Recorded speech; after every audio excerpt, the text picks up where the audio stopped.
So welcome to Hometown Heroes. Ketchikan is not lacking for interesting and amazing people. We all know that. And we have found yet another interesting and amazing person right here on our little island. Mike Harpold wrote a brand new book, and it is called Jumping the Line. And you have such an amazing history in the subject matter of this book. Not only that, but the story about how you wrote this book, what you went through to write this book, is really kind of tantalizing. So tell me first what you did before you came to Ketchikan, because I think that's a big piece of what this book is all about.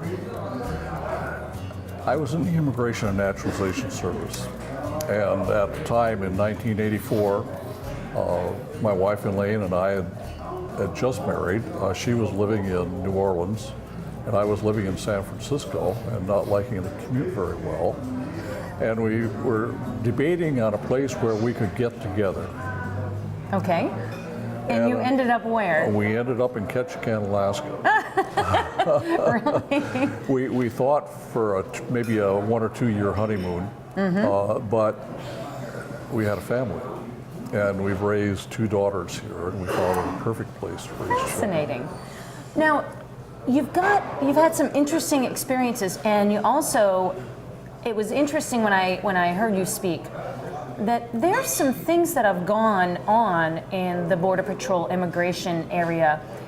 A lot of it's changed, but a lot of it's rather nonsensical.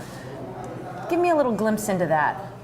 Well, the thing that hasn't changed is this push for cheap labor in the United States. And that has been the underlying motivation, the underlying theme for the last 50, 60 years.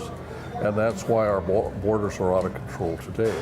There was a time when we had control of our borders, and that was in the early 60s. Really? That was about the time that I started in the U.S. Border Patrol. That was 1962 in Calexico, California.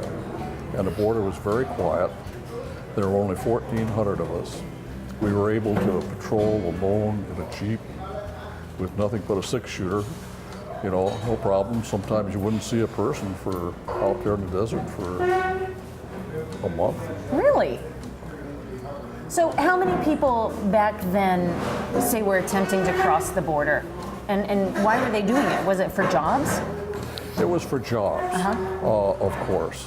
But back then we had what was called the Bracero Program, which was a Mexican temporary agricultural worker program, where farmers were allowed to contract for Mexican workers to come in for a limited period of time and harvest crops and return to Mexico.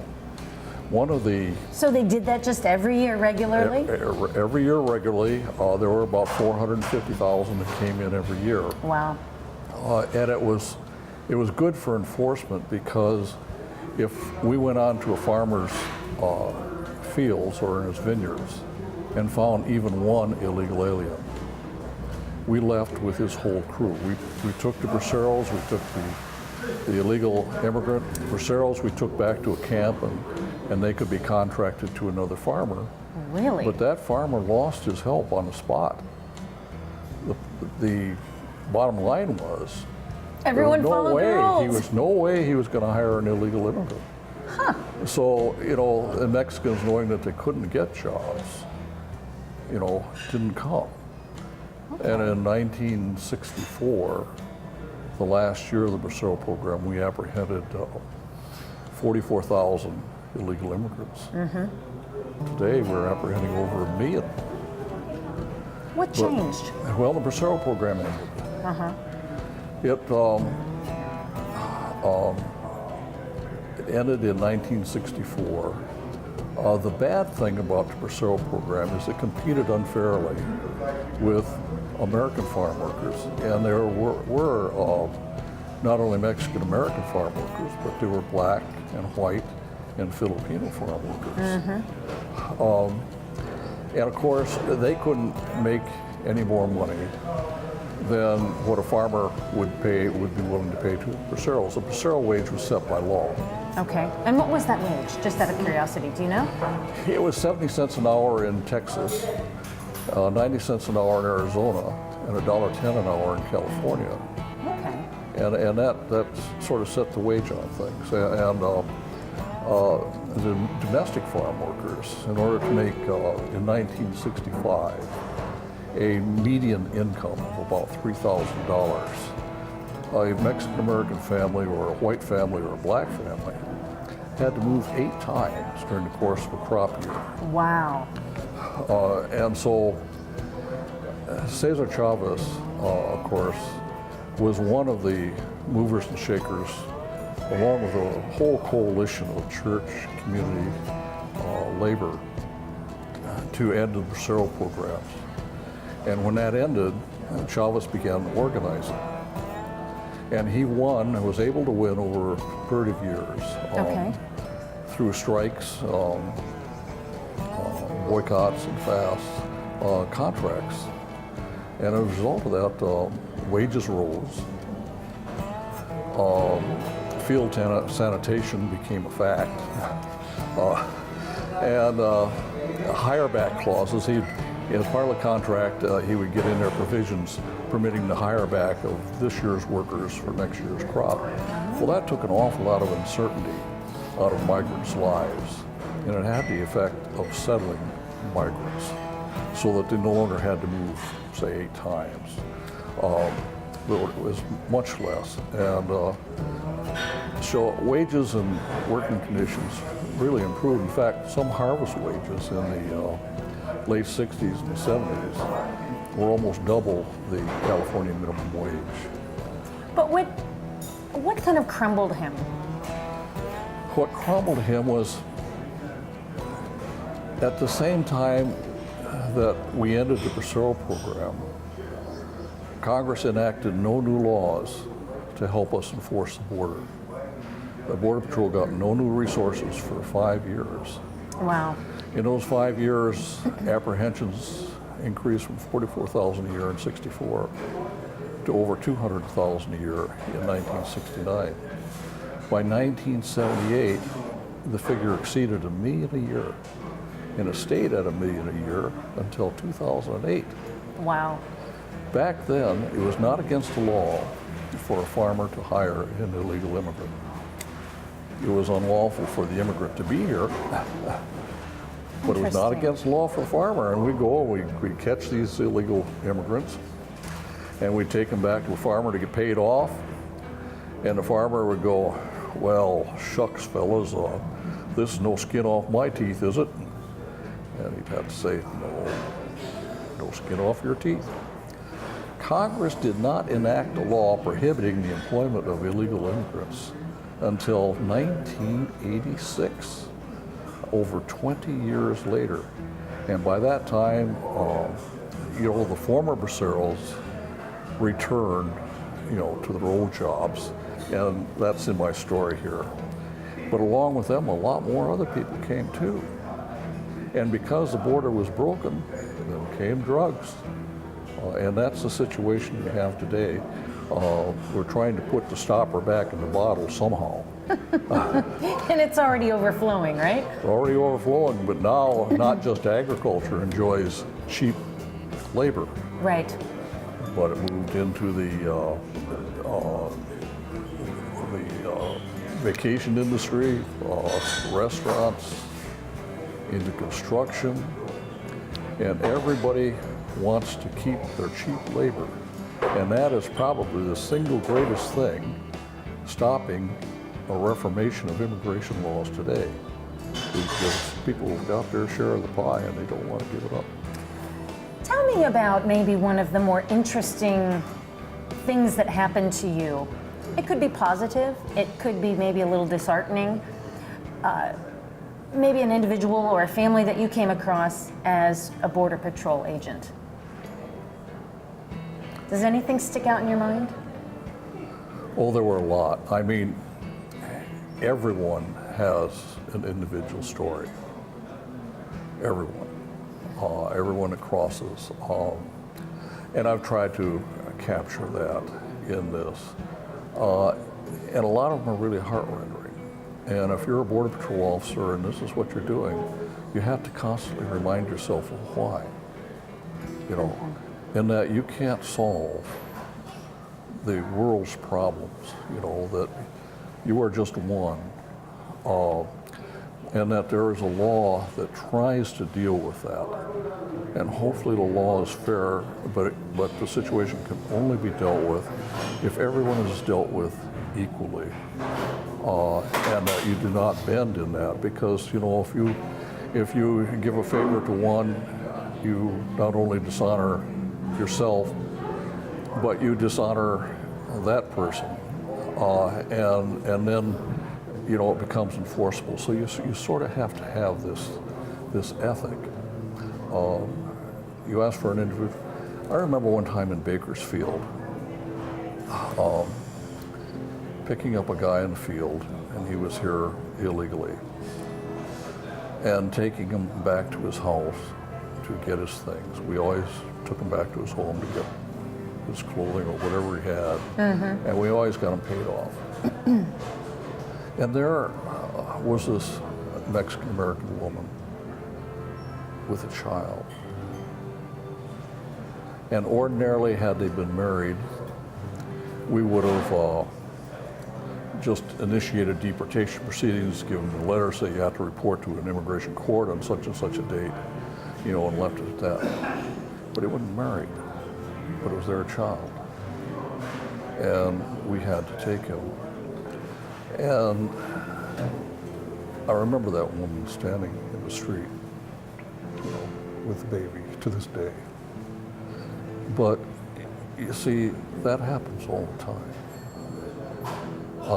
It really does. And unless you, one, accept the reality that it's an imperfect world, and believe that only through law and can we cover these situations and take the broader picture, in other words. And if your dedication is to, yes, being as fair as you can be within the constraints of the law that is given to you to enforce, you go crazy. So you're kind of giving me a hint into maybe, and this is what I really want to know. You've had all of this wealth of experience working on the Border Patrol, on the border, with people with real stories. Was that your inspiration in writing the book? I had always wanted to write about these Mexican men who came into the United States seeking to do one thing, and that's find work and support their families. I'd always wanted to write that story. There was always a sense of stoicism, their faith, incredible. Their faith and their belief in God. That is one side of the story. The other side of the story that I wanted to write about was the Mexican-American farm workers, the domestic farm workers in the United States. And I picked the second protagonist. I have two protagonists. My first protagonist, of course, is Miguel Lopez, who is an illegal immigrant, a former Bracero who returns. But my second protagonist is a 15-year-old Mexican-American boy, the son of a Mexican-American farm worker. And I was transferred to Bakersfield in 1965. Bakersfield, that was the beginning of the grape strike, and there was Cesar Chavez, and he was part of it. On the other direction was Sunset Camp, which was a migrant labor camp that John Steinbeck made famous. And that camp was still operating. This was 1965. I don't know if it's still operating today, but migrant labor has not changed in all of those years from Steinbeck's time. But at any rate, two sociologists, a man and a wife, went into Sunset Camp, and they tried to measure the aspiration level of the children. And remember, these are families that have moved 8 times. In a single year? In a single year. Are making less than $3,000 a year. Most of them were, by the time they reached the end of grade school, they were 2 years behind. And it was hopeless to catch up. The most common aspiration level among the boys was to get out in the field and work beside the father. The aspiration level of the girls was to get married and be a mother. No one aspired to be a shoe clerk, a fireman, a policeman. No. They didn't know that way of life. They didn't know those occupations. And the implication was that they had no dreams, which I have never ever accepted to this day. So my second protagonist is 15-year-old Javier Romero, the son of a farm worker. And he dreams, he dreams. He even dreams of going to Paris. And so this is the life of, on the one hand, Miguel Hernandez, the Mexican illegal immigrant, and Javier Romero, the son of domestic farm workers, himself a farm worker. So the book is beautiful, it's poignant, and it tells a really, really important story. But you make it sound sitting here like it was just so easy. Pick up a pen and write, a couple hundred pages, publish it, and voila. But it wasn't that easy for you. If it's in here, it's real easy. You had to go through a couple of trials and tribulations and jump a few fences yourself in order to get this thing published. Well, the first was at age 60 and retired after 35 years in the INS, the discovery, I couldn't write fiction. I'd spent 35 years writing administrative decisions, reports of investigation, memorandums and stuff like that, where you Full of just flowery language? Whoa, absolutely the opposite. Exactly. I mean, the flattest verb you can possibly find. No adverbs. Never use a pronoun if you can use a proper noun. And so I went up here, I enrolled in some writing classes up here at the U of A campus, and it did not take long for me to find out that, whoa, I had some learning to do. So I spent, I've taken every writing course that the University of Alaska offers, most of them distance delivery. Some of them I've taken as many as 4 times just to get to practice. Wow. And people here in town have helped. I worked with a writing group, and we met every single week for 4 years, and really worked hard, and other local writers have helped a lot. But yeah, it took years to learn to write acceptable fiction. I mean, and even I remember Scott Bolden, who wrote a wonderful review in last week's Scene. I got him to read a manuscript about 5 years ago now. And he made some comment very nicely about he'd read this whole thing and not found a single metaphor. Oh my God. So that was really my first working draft. And I've rewritten the story probably 4 or 5 times. And yeah, you'll find a few metaphors in there. So when you write, everyone who's an artist has their own kind of creative process. Right. I've discovered. Is it that you might be going through daily life and then all of a sudden, oh, that needs to be part of the story, or are you more methodical? I think I know the answer to this, but I need to ask the question. All right. My writing habits. I get up every morning, I have breakfast, and I go right to my sunroom and I sit there and I write for 3 hours. Started at 3 hours because that was how long the battery lasted on my laptop. But that's the first thing I did every day before I even got dressed. You'd always do those 3 or 4 hours every day, including Did you ever just sit there for part of those 3 hours and say, gosh, I don't know what to write? Or did you just kind of let loose? Never. Because when I went to bed at night, I'd lay there and I'd think about my characters. And I think, well, now, what would Javier do? Or how is he going to handle this?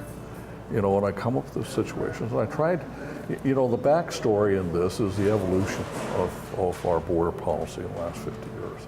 So I tried to make the scenes true to that, not only the setting, but the story, you know, reflect that. And I'd put my character, whether it be Miguel or Javier or Janice or one of the others, in a situation. And then I'd say, you know, I'd lay there at night and think, you know, what would Javier do or what would Janice do, you know? And, you know, by morning, I'd have the answer. I'd go to sleep on it. You know, by morning, I'd have the answer. So you're just taking away. And I'd sit there and just write like crazy. Here in town, it's been great. I mean, the reception I've got here in town is, wow. You know, there's not a day that goes past that someone doesn't call, or I run into someone in Safeway and they want to talk about my book. And I just can't tell you how, you know, my head is about like that. No, you're not like that. Say, but you know, talk about the local aspect here. The people that walk up to you on the street or in Safeway or anywhere else and ask questions about the book. What was the most unusual question that anyone's asked you? I'm not sure about the most unusual. The most common thing is that it's made them think. It's described a world to them that most people view only in the abstract, or if at all. You know, they read a newspaper headline or they see a headline on TV or stuff like that.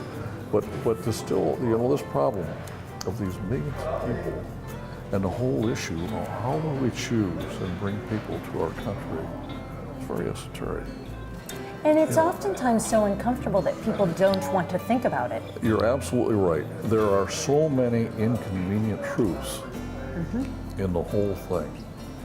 And that's, I think, a big reason why people, another reason why immigration reform is not moving, is because the people who should be involved, like you and I and everyone else and the voters, you know. And so taboo. I don't want to think about it. Does it really exist? You don't want to think about this too much because you might run into something that you might not like. It might be a difficult choice to make. And there are difficult choices to make. And I've left it to readers, you know, to decide who's the protagonist and who's the antagonist in this, you know. Is it Miguel or Javier, you know, whatnot. So they have to read it and find out. Right, because as a country, we're going to have to make those decisions, and not everyone is going to make the same decision. And that's fair, too. You know, I think there's a lot of folks, or a few at least, who would aspire, you know, I want to write a book, or I write, and maybe it will be a book. How does it actually become a book? I mean, there's a lot of people that write a lot of stuff, but it never comes out with this beautiful, you know, product. That what this is on Amazon right now?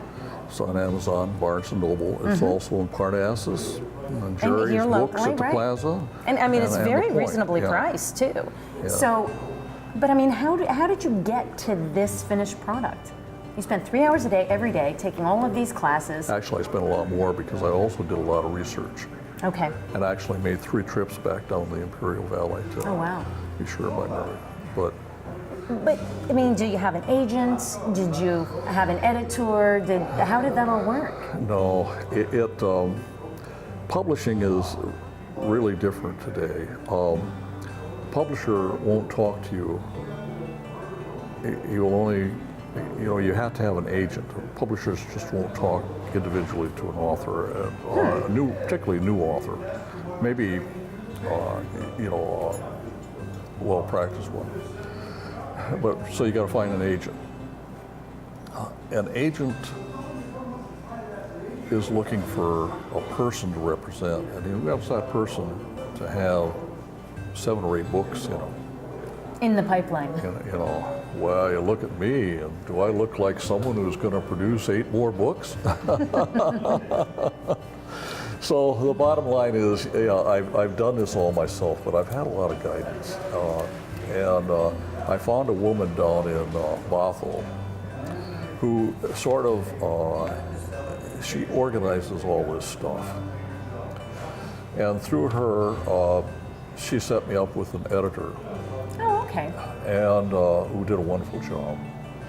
And but before that, I have to say that Layla Carey here in Ketchikan edited my manuscript, did the final edit on my manuscript. Oh, so cool. And she was, Layla, I asked her for two reasons. One, I liked her stories in the Daily News because what she wrote in the Daily News always was a story. Exactly. It had this, you know, so, and the other thing is she is a voracious reader. That's true. And so I picked Layla, and I was very glad I did. And she came up with a title, Jumping the Line. Really? Right. Huh. But of course, then this woman I found in Bothell, you know, she insisted I have this editor too. And of course, the editor I got down in Bothell did another thing. Layla uses the AP style book. Well, you know, for this to be a success, according to this woman, I had to have it edited by someone who was steeped in the Chicago manual of style. Really? Oh, yes. And so, yeah, there's a lot different I found, particularly in capitalization and in punctuation. Chicago manual style is designed for novels and make them readable. Right, right. So it cuts back a lot on capitalization and things that I would ordinarily capitalize a proper noun, like Border Patrol, capital B, capital P. Oh no. So all that had to go. And then of course there's a lot of Spanish in here. And I wanted to be absolutely certain that the Spanish was correct. Oh, I can imagine, right. So she hired a Spanish editor for me. Oh, neat. And then there are all these other things. Of course, Dave Rubin did the artwork for the cover, but then the cover has to be designed. And you have to watch such things like the color of the backing here, you know, so that when put on a bookshelf on a bookstore, that this will jump out to you as opposed to other books. And that never would have crossed my mind. Mine either. So Dave, the one thing I've got to know is a book cover. Yeah. Famous artist. You're really branching out. Have you done other book covers? Well, Because this is this is really cool. Oh, thank you. Of course, it's an independent, you know, which currently is, you know, a real viable way of publishing a book. But I illustrated a children's book for Alaska Northwest Books, year 1998, and so one of the paintings was the cover. So I never really designed a cover. Had an idea, and I initially Luis was at the top of this picture. Maybe they. Yeah, right here. It was an older man. It was Miguel in the story. But the book company, as far as them taking part in this design, they said, no, we should have a younger man up there. Maybe Miguel as a young man instead of as an older man. Interesting. So, okay, we can get Luis to pose, the owner of Ocean View Restaurant. And so then they also sent me a picture with the kind of that they had with a color scheme with the sky like this and the reddish sunset. And then they had, I had sent them an idea initially of my own with having, because I read the story, I read the manuscript, and I chose the scene where they're actually jumping the line. I thought that would be most appropriate to go with the title, which would appear on the cover. So I started with that, and they sent back their idea, and I had this lighter color scheme for the sky, and still had people silhouetted, but I wanted it arranged. I was thinking of a 1950s movie poster, actually. Really? Yeah. Okay. And I wanted that action, you know, maybe even earlier, 30s, 40s. So an action scene, and so I had them placed, you know, right next to the fence. They're just about to cross it. We had Gabby, who is Luis. Well, first we had Luis up here, who is the first person to come. He's the pioneer of the family.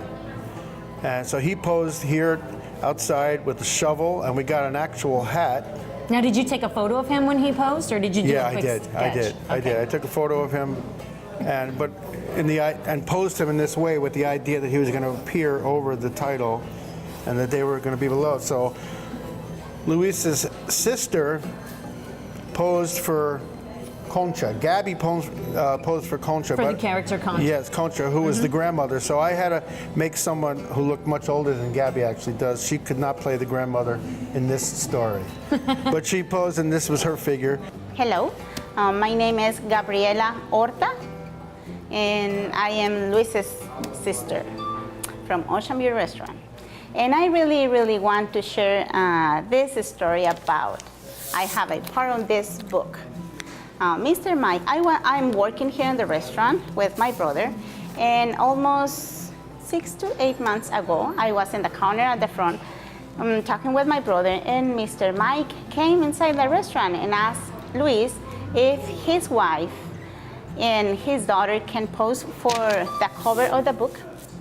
And Luis said, oh, you know what, I'm sorry, but my wife, my family now is in Mexico, and I was just on my brother's side. And he just turned the head and said, oh, but my sister can do it. And I said, well, yes, I can do it for you. But I know my brother is like, oh, it's easy to say yes, but and at that time, at that moment, I said, okay, I can do it. What do you need? And Mr. Mike asked me, okay, you have a daughter? Yes. And I need a youngest woman. And you and little girl, one little girl. Oh, okay, I have a niece called Karina. It's my husband's niece and my niece. And I say, yes, we can do it for you. But okay, I finished my work day, I went at home, and I start thinking, okay, I say yes, but what is about this book? And I called Luis, and Luis said, oh, it is something about immigration. Oh, and I just said, okay, but like everything in our lives, or everything around the world has two faces, right? Two faces. Yes, and immigration is one of the things, it is very touchable to me because I am from Mexico. And obviously, I really want to know what Mr. Mike wants to talk about in that book. And I call my brother and I say, you know what? I say, yes, but I have a couple questions and I want to talk with Mr. Mike. And Luis said, ay, Gabriela, why you don't believe in me? No, because you like to make a lot of jokes. I really want to talk with Mr. Mike. Ask him if he can come to talk to me. And Luis called me back and he said, yes, you need to come on Saturday. Okay. I came and Mr. Mike was here and I asked, I really have a couple questions.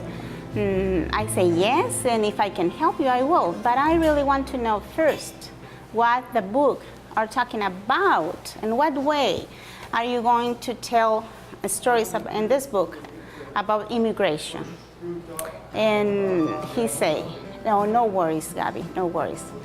I work in a border patrol for many years, and I really want to share stories that in a good way. And I feel peace in my soul, like when he said that, because I really, really respect all my people, everything they did to came to this country, to continue a dream, or to make the best for their kids. Not for us, because we came to work really hard to do and to make a better life for our kids. And I told Mr. Mike, and he put that part in the book, and I feel so proud of that. And he said this, I promise, Gabby, I'm going to tell good stories about your people. And I say back, you better do it. You better do it, please. And even was the second time I met Mr. Mike, I feel that connection of compassion and good heart for the people who suffer so hard. And I know I really respect all the ideas and faces about immigration before, even if I not believe it, on many ideas. It's all around now in this country and all around the world for the people who needs go to jump the line to another countries. About hopes and dreams, I feel this. Luis's first is a continuation for my grandma's dreams. Why? Because she was the one in the family who came to work to this country. She left behind 3 girls and 1 baby boy, 40 days born. Yes, and we was very close to my grandma. She passed away 2 months ago, and I really love my grandma and respect what she did. Not just for her and their kids, even for my kids, because we are a continuation for her dream. She told me in many occasions, many times, short stories about her life. And I really remember that day she was telling me about when she was deciding to come to work to this country. And she told me, one day one of my cousins came to visit to me from California. At that time, I was having a baby boy born. He was 20 days born, and 3 other girls, my mother and two more girls.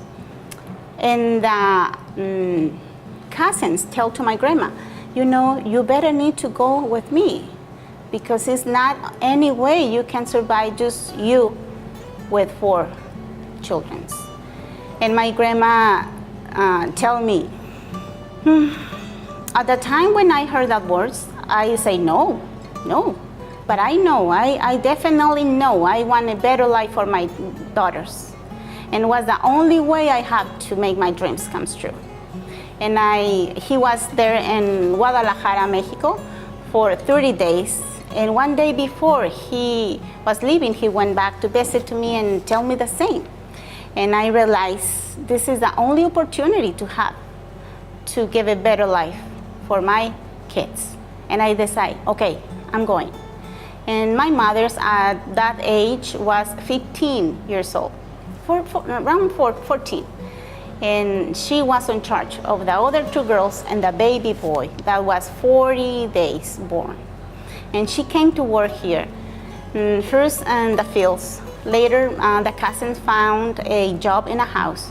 And she always was very thankful with the family, American family. She was the nanny and the housekeeper and everything in that house, cooking for almost 5 years, continually. She never come back to Mexico to see the baby boy or the daughters. And she back almost when was past 6 years working hard here. She was telling me one time, you know what, Gabriela? For many years, even all the money I was getting, I never buy even a lollipop, never. All the family gave me food and shelter, very good family, only to follow my dreams, have a own house for my kids, and give education. Her daughter, Angela, who was playing the role of Rosalinda in this story, poses here, and she's holding the make-believe baby Carlos. There wasn't a baby here. Rosalinda didn't actually have a real baby. I mean, Angela wasn't really holding a real baby. Characters versus real people, right?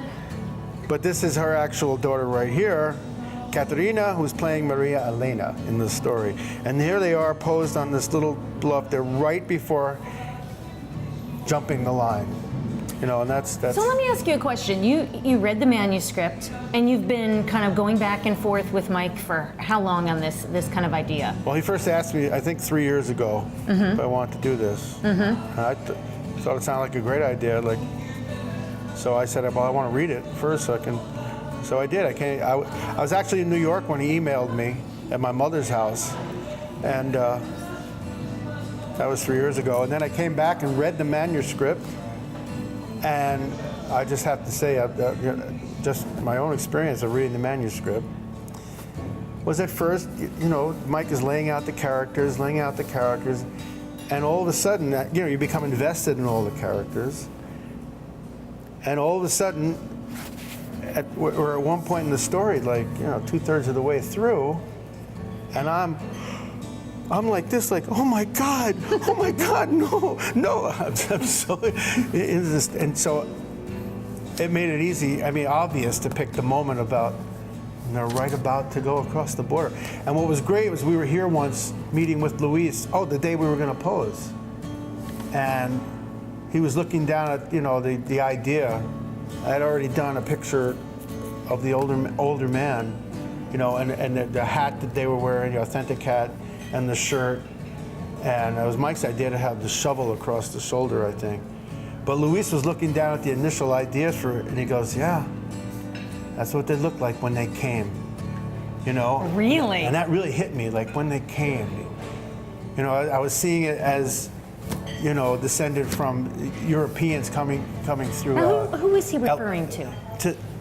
Well, his Anyone, family, yeah. but how the Mexican people came. And I was thinking about my own experience in my family with Ellis Island, and this was this whole other part of the country, and he was looking at it and remembering and thinking of his, ancestors and how they came. So it was kind of a cool moment, and it explains here right away the situation where the people have been coming every year to do the farm work at a certain time of year. They expected to go to work, and the farmers were expecting them to come, and all of a sudden there was this law like, no, you can't do it anymore. So, and I didn't know that, and it was very meaningful. The whole experience for me, learning about, how they came, and sitting in a restaurant, it's owned by someone descended from these people. So it was a great moment. we've talked with you a lot about various art pieces that you've done around Ketchikan, Yeah. and some of your visions for maybe some art pieces that you would like to do. So you've read the manuscript. Obviously, you have been very touched by it, and you're completely invested in this project. The question that's been nagging at me from what you said before, so you had this vision and you kind of laid it out in your own mind. And then all of a sudden you're working with a publisher or an editor saying, no, maybe this color up here. Was that difficult for you? No, well, when I saw their idea, they sent back some ideas. They used a photograph of a sky and a sunset, and they just had like a row of people silhouetted against it. And to me, it looked like it was the photographer who's waiting for people as they're about to jump the line. Would you like a family picture? Their idea, like there was no drama, there was nothing. It was like. It didn't fit the manuscript. No, not at all. But I liked that idea, and I saw it, and I liked the idea of I had my person like right in the middle, Miguel. And they had moved it over, and I kind of liked that. I would have done a different print, but they had a little say on that too. So it was like 4 months or so that you were working on the painting. Yeah, I guess so. Amazing. Yeah. What was you've kind of talked about one of the most important scenes in the book for you. Oh yeah. I don't want to give that scene away. You don't? No, okay. no. Because you want people to read it, obviously. Yeah, well, it's like, there's two places in the book where I was in shock almost. Like the ending is just completely, it was amazing.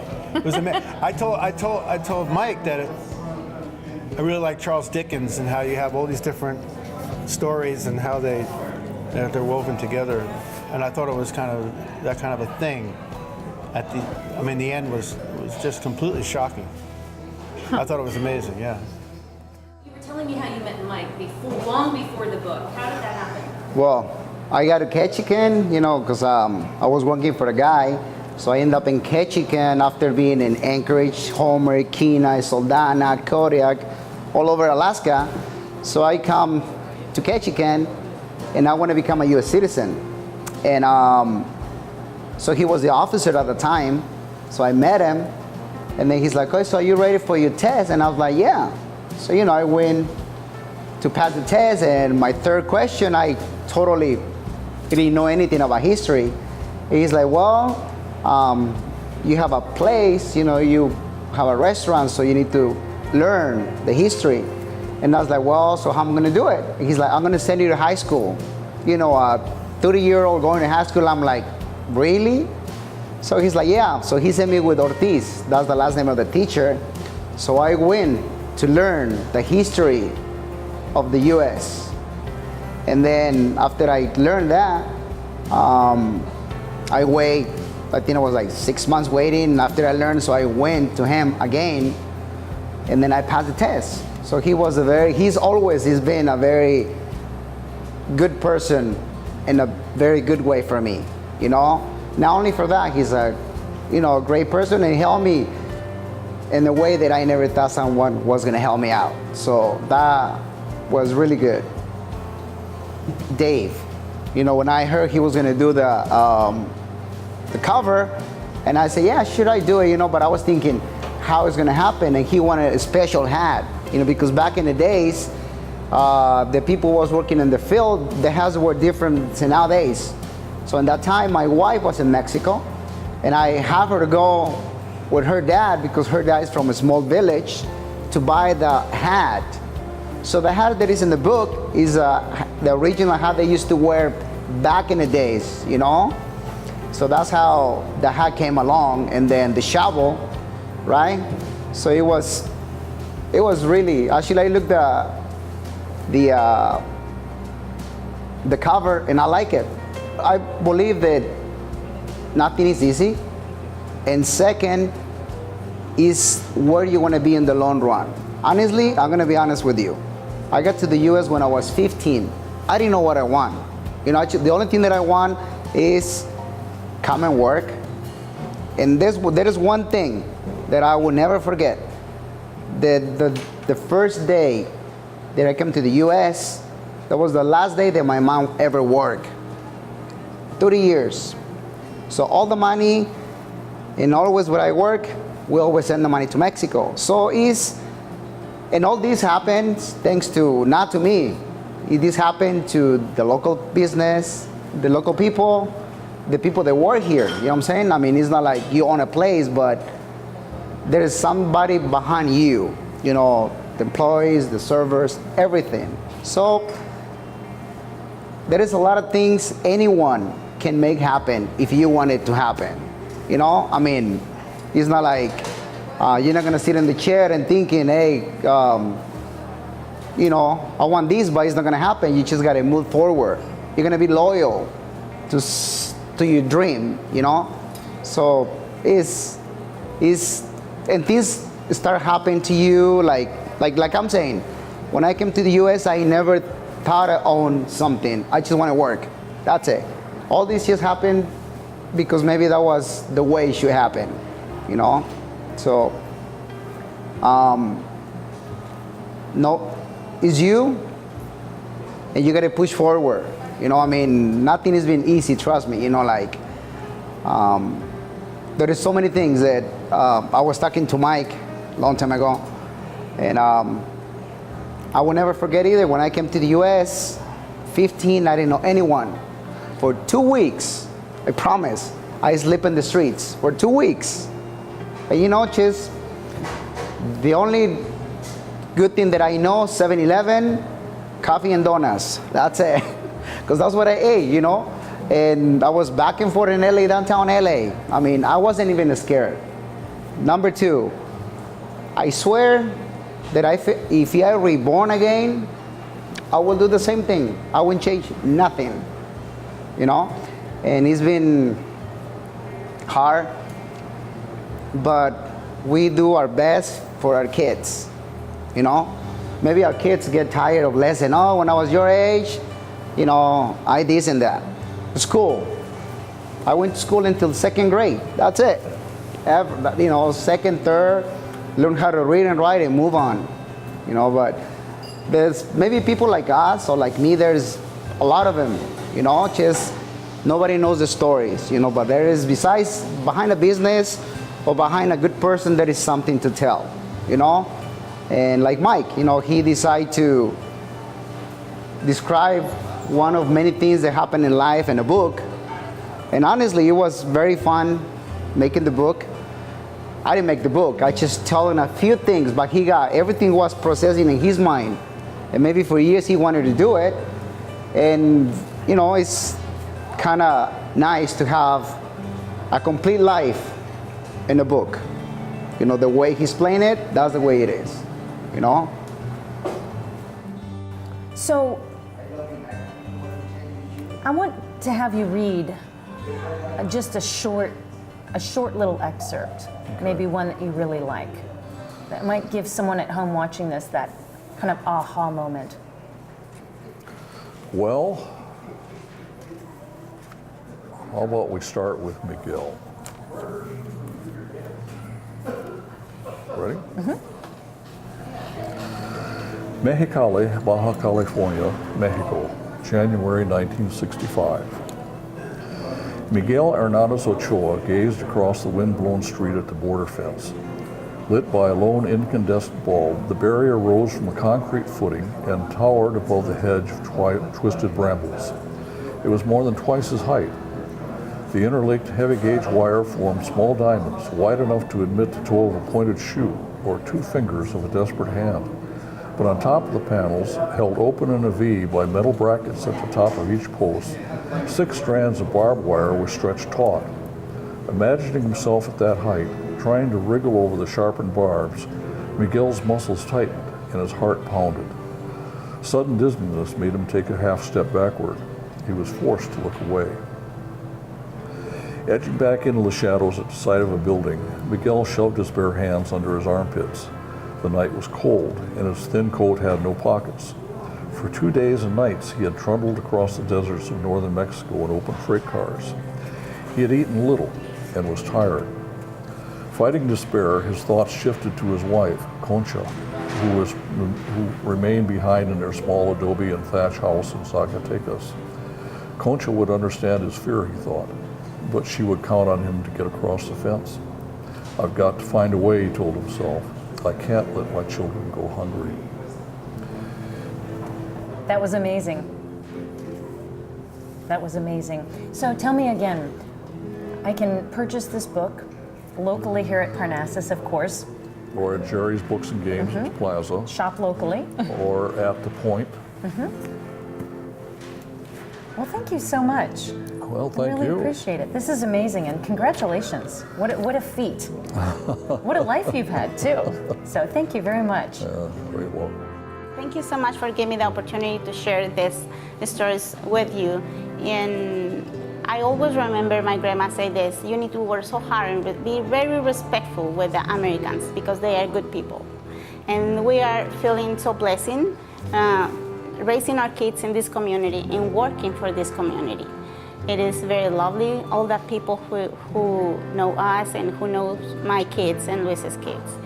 And we are here. We are a continuation for a dream, for my grandma's dream.